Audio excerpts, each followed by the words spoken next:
Everyone, welcome back to the Battle Lounge.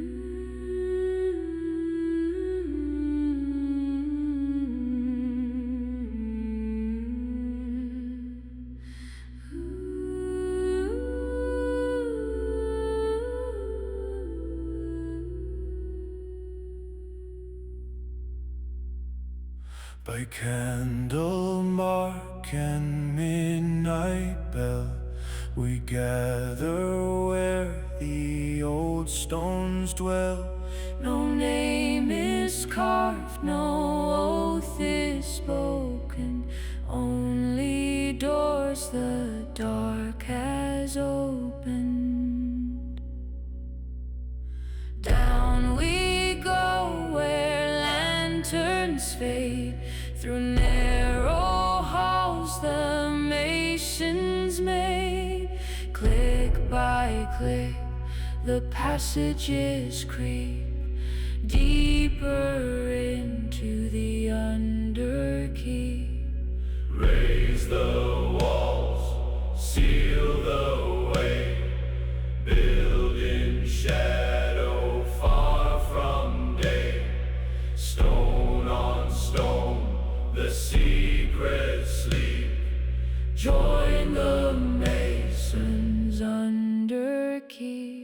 Beneath the town, beneath the throne, we shape a world of brick and bone.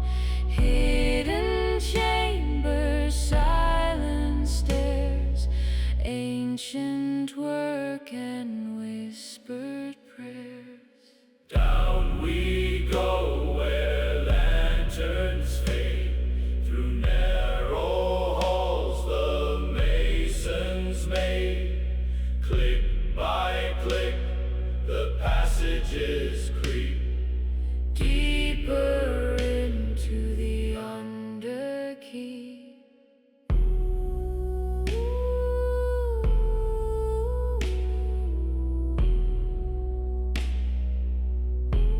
Today we're not actually in the Battle Lounge, we're upstairs in the laboratory.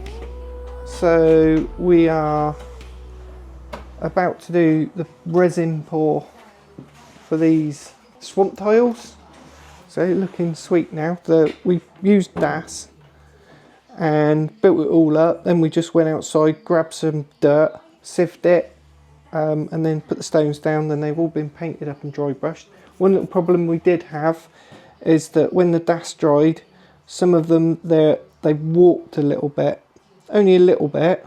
So what we've done is we've just super glued them down. So the warpy ones, we've just glued them to the base, just so that they're flat. And when the resin's in, as soon as the resin's set, obviously that's going to stop them from wobbling. So what I would recommend if you're doing DAS or air drying clay or anything like that that's going to dry out and warp, is just once it's dry, it comes away. So just pull it off, break the little bits up, or just bend it a little bit, and then super glue it down so that the tray's not warped, if that makes sense. Which we did do with some of them, but some of them they'd sort of stuck and warped the tray a little bit. But yeah, that's where we are now. So we're going to mix some resin. We've got these little plants in this one which we really like. We did a Temu special and got loads of bits and pieces that we're going to put in, but most of it we're going to put in after we've put the resin in. But I think we're just going to go through and just put these little ones throughout before we do the resin. So they've got little stalks on them, so we just snip the stalks off, and then we'll just super glue in them in place.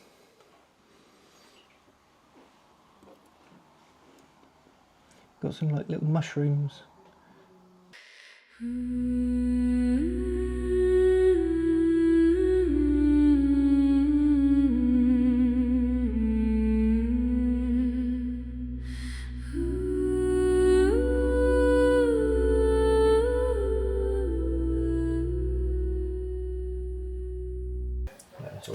Oh, so you glue it and then you put that on just to hold it? Yeah, just to make sure there's nothing lifting up in the corners. You could have quite a few, just like seeing them all bunched up like that. You can almost have a lot of them like in one corner, right, like that. Because then that becomes a game mechanic. It's almost like they're walking around. There's something in there. Yeah, they can see something in the book. Something Almost shiny. like, where do you get to it then? Yeah. Just going to walk through the mud.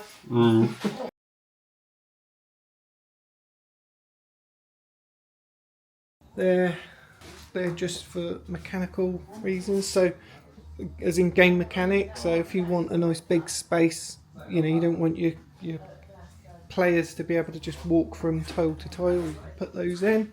So this was our test one that we did yesterday, just to get the colour, which is a little bit green. However, it's painted green, so that's why it's so green, because we think that when we put the green in this, obviously it's dark underneath, so it won't look as green when it's in there. Hopefully it will have a more of a sort of murky sort of colour.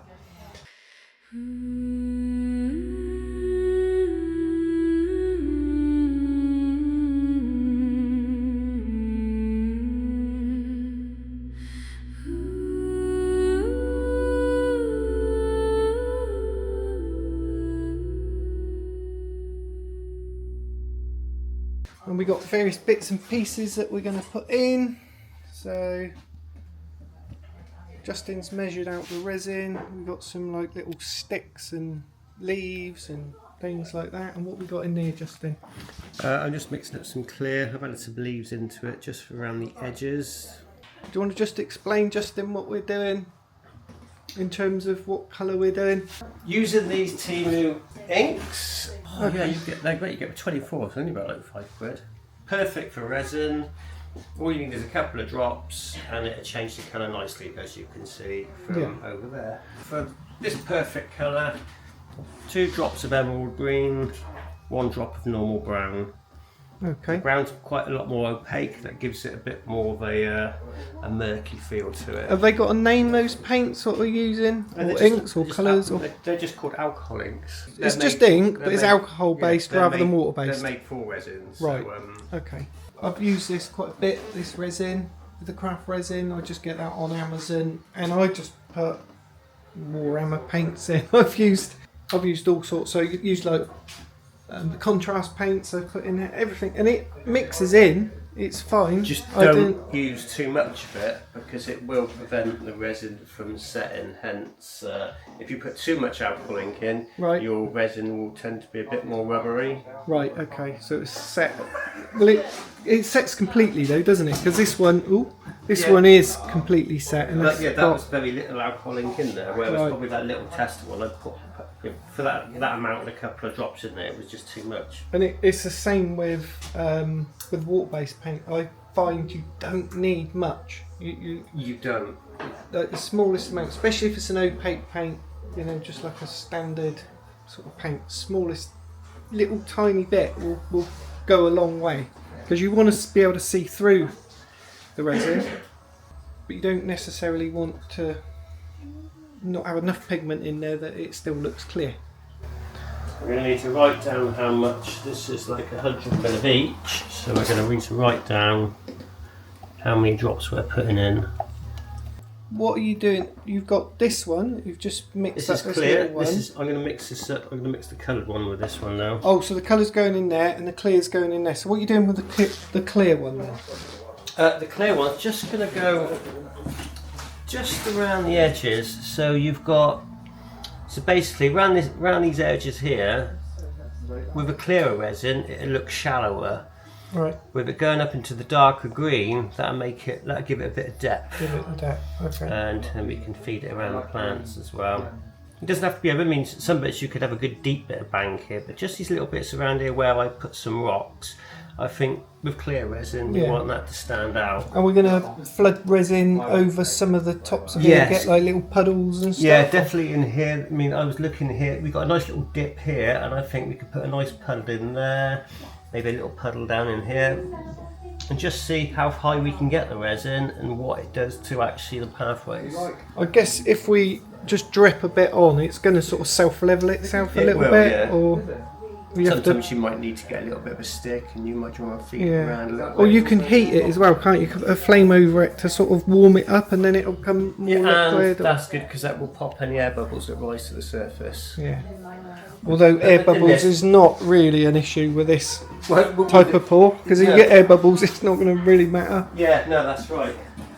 It's not like we're trying to create a crystal clear skull or something. These leaves, you'll see these under the surface, so it looks like there's debris sort of floating within it. And we've got We're going to put some of these sticks in. Going to put some of these sticks in as well. 4 drops to start off with and see what that looks like. 1, 2, 3, 4, and 2 drops of brown. 1, 2. Still a bit too translucent. Oh, it's quite good. Let's have a little looking through the top to see. Also, you're getting the light shining through from the side, so it's quite difficult to tell, isn't it? Once it's sort of sat on the. 6 to 3. 6 to 3? Yeah. 1, 2.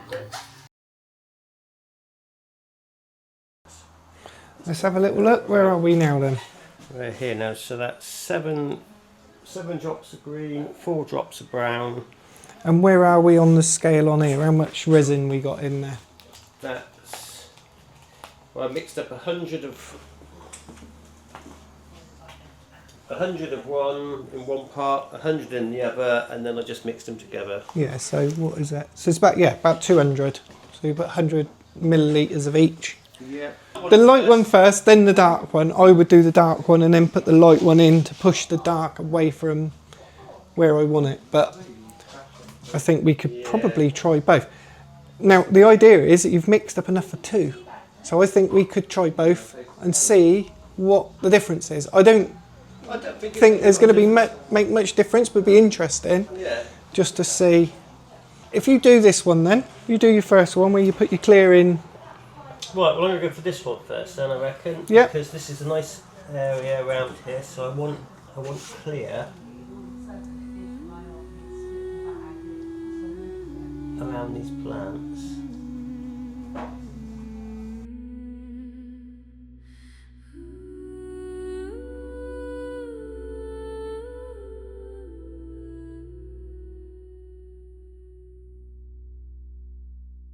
By candle mark and midnight bell, we gather where the old stones dwell.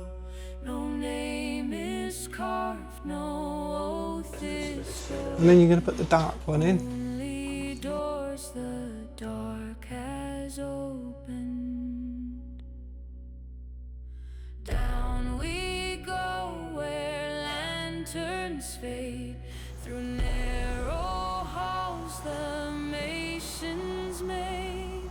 Click by click the passage. Doesn't look that dark, does it?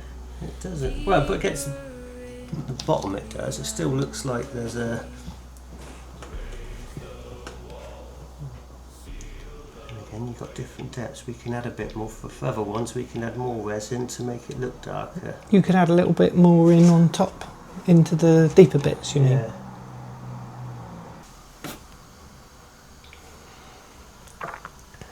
That's it with resin. You don't really know how it's going to turn out until you started doing it. Right, let's go and get this.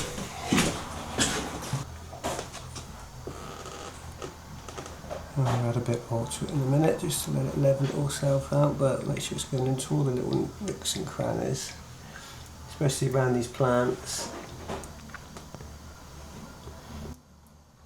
I can see all the little bubbles are rising to the surface and popping now. Yeah, well that's why it's good to get your the little flame tool, and once they have risen to the surface you can just run it over the top of it and that'll pop all those bubbles if you want a nice flat surface.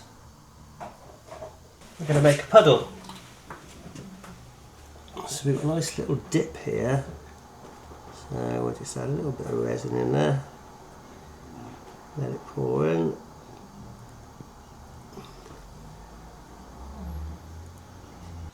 So I'm going to pour one in a minute and you'll see how differently me and Justin work. Justin's all very delicate and careful and precise. Simon's just like, splash it on all over. I just whack it in there. So I lack patience, so I just, yeah.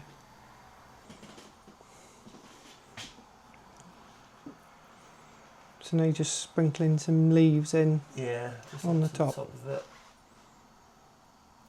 It's looking good. Right, so it's my turn. So I'm actually going to put some more colour in because I just feel like it needs to be a little bit darker. I've just put 3 of one and 3 of the other. Right, so I've put a few more drops just to make it a little bit darker, and I'm going to do the darker areas first. I don't think there's going to be enough in here for this one. I chose this one because it looks like it needs the least amount of resin.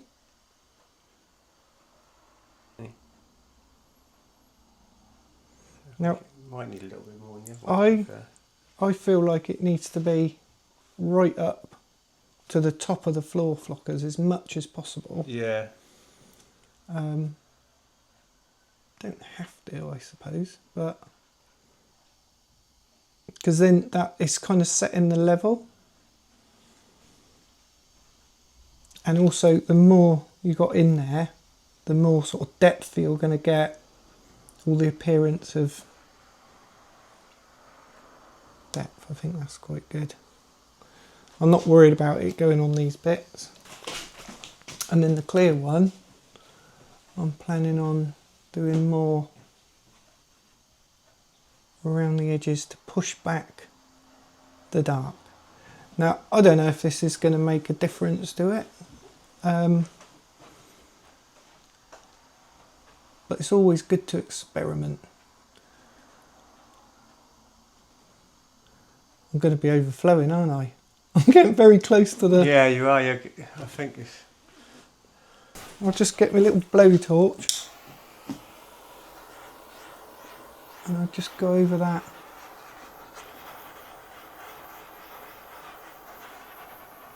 Sniffing in the fumes. Don't forget to do this in a well ventilated area, guys. You can see those little bubbles popping straight away. But I think also warming it up is going to make it flow a little bit better, just so it might sort of sit a little bit flatter. And obviously you need to make sure that you're doing this on a flat surface. So this surface isn't very flat. We've got a bit of a slope this way, so it's pulling this side a lot higher than this side. Hopefully we could just put something under there. Yeah, that's what I'm thinking. We'll just...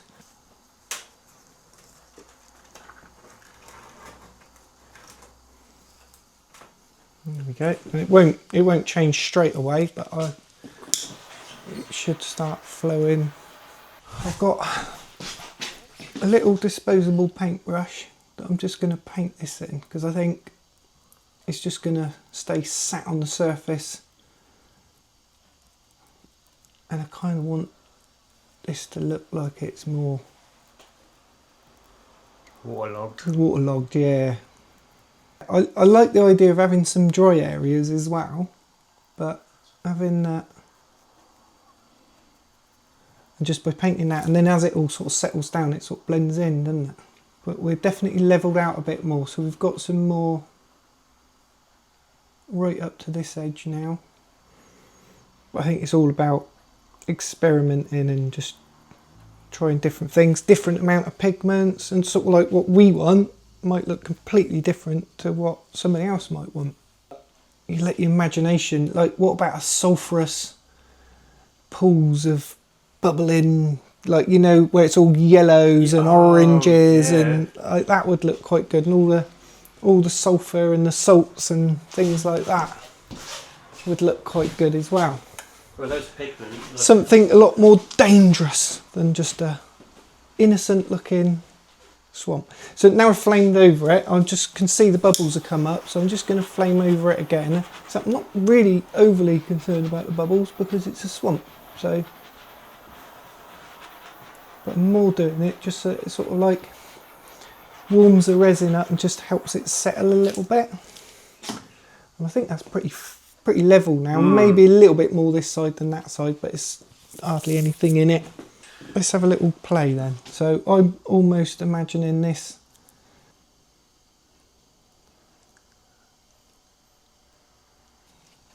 Yeah, that looks all right, doesn't it?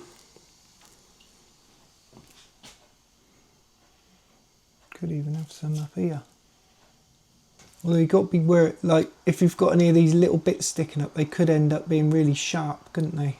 Like, if you imagine the resin's going to set on it and you've got like a little fibre sticking up, it'd be like a little needle when it sets. I like these little sticks in here, so I think I'm going to probably put these in my hand first so I don't put too much on. And then just a few dead leaves. I don't think you want too much dead stuff, because obviously you want continuity between them as well, so you want this one to look similar to the other one that we did. And again, with the foliage, rather than just sprinkling it even across the whole thing, I tend to do it in sort of clumps. I think that's good. Now, the other thing that you could do is you could have little skulls, or you could have some pre-painted weapons or bits of armour or something like that that you could put in there, which we could do for some of these. Rib cage sticking out or something like that. Because little things like that, again, they add as really good game mechanics. The DM could just put a chest or something, or an old barrel on there, so it doesn't have to be set in the actual thing. You can put it in afterwards. You can just have like an old barrel, and then if your little guys are travelling along here, they might see it, and then it's like, well, how do they get across? They're going to try and jump or whatever, or there could be a little weapon in there, and they could say, well, I'm going to see if I can find what it is. It could be a magical weapon, just could be a bit of rusty old crap that isn't got any use or purpose. Well, we're going to leave it there, guys. That's giving you the basics of the way that we're going to do it, and then we've got the rest of them. So we've done 2, so we've got another, what's that, 12 left? So with this sort of stuff, when it's fibrous like that, you don't want to put it on before you pour the resin, because the resin won't soak into it properly. Sometimes it just goes around the edges, but afterwards you could just sit it on the top. This was my thinking. If you just had a little bush somewhere, where would I put it? Just there. Just there. You know, this stuff, once we stack stuff, so these are being designed so we can just stack on top of it. That might get a little bit squashed, but it's going to be fine. I'm really pleased with these. They're looking really good. I can't wait to play on them. These are ClickyWalls.com floor flockers. We've got a whole system of buildings and dungeons and things like that. It's a very unique system. And get on there and have a little look, because there's some free files on there as well if you want to try it out. Through little buildings and things like that. Cheers, guys. We'll see you in the next one. Bye.